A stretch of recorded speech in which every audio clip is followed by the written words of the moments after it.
नमस्कार फ्रेंड्स, मी निकिता स्वागत करते तुमचं सगळ्यांचं निकिताज ऑल अबाउट मध्ये। आज मी तुमच्या बरोबर पायनॅपल राईसची रेसिपी शेअर करत आहे। तर खूप टेस्टी आणि युनिक रेसिपी आहे, तुम्ही सगळे नक्की ट्राय करून बघा। तर त्याच्यासाठी लागणारे साहित्य मी तुम्हाला दाखवते। चला, त्यासाठी लागणारे साहित्य आपण बघूया।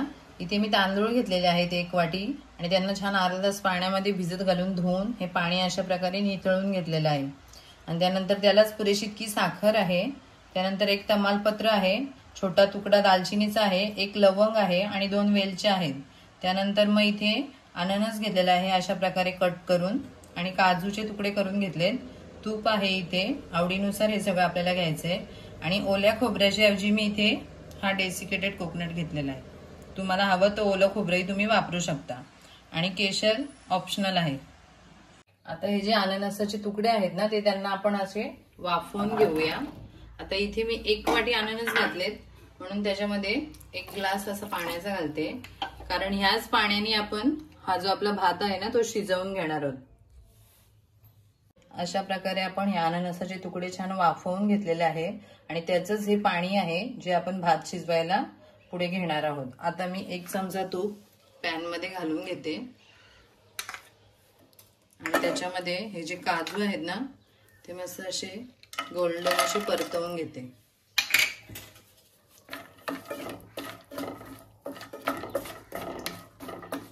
तुम्ही बघू शकता मी काजू छान असे परतवून घेतलेले आहेत। आता मी त्याला आणखी 1 चमचा तूप घालते आणि त्यामध्ये हे जे आपले खडे मसाले होते ते टाकते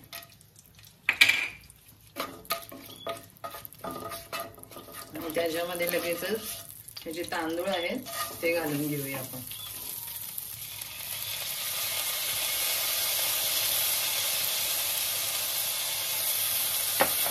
आणि 1-2 मिनिटात थोडं परतवून घेऊया तांदूळ, म्हणजे छान मोकळा भात पण होईल आपला आणि शिजला पण मस्त जाईल।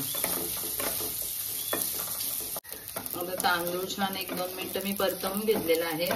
आता त्यामध्ये हे जे अननसाचं पाणी आहे ना ते आपण टाकून जो भात आहे तो मस्त शिजवून घेऊया।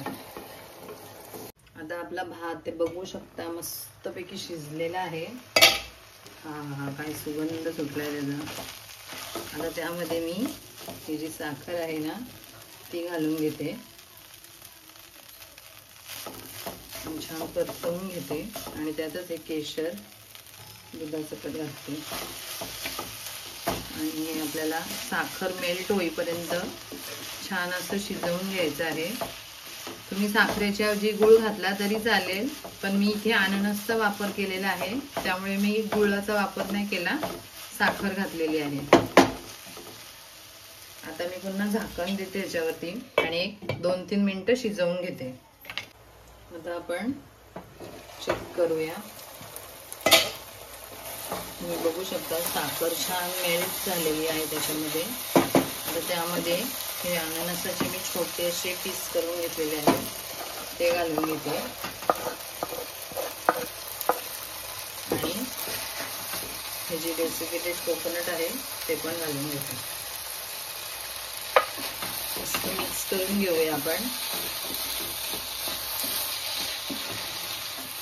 आणि त्यातच हे काजू आहे ते पण घालते आणि 1-2 मिनिटं असं छान परतवून घेते। नुसतं झाकण नाही ठेवायचं आता।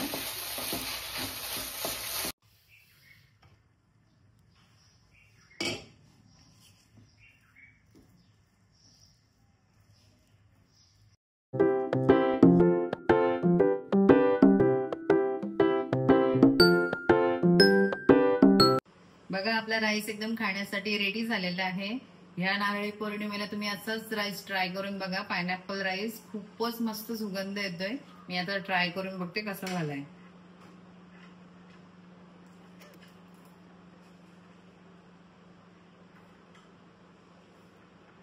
मस्त झालेला आहे, तुम्ही नक्की ट्राय करून बघा। अशाच नवनवीन व्हिडिओ पाहण्यासाठी आपल्या चॅनलला लाईक करा, शेअर करा आणि सबस्क्राईब करा। थँक्यू।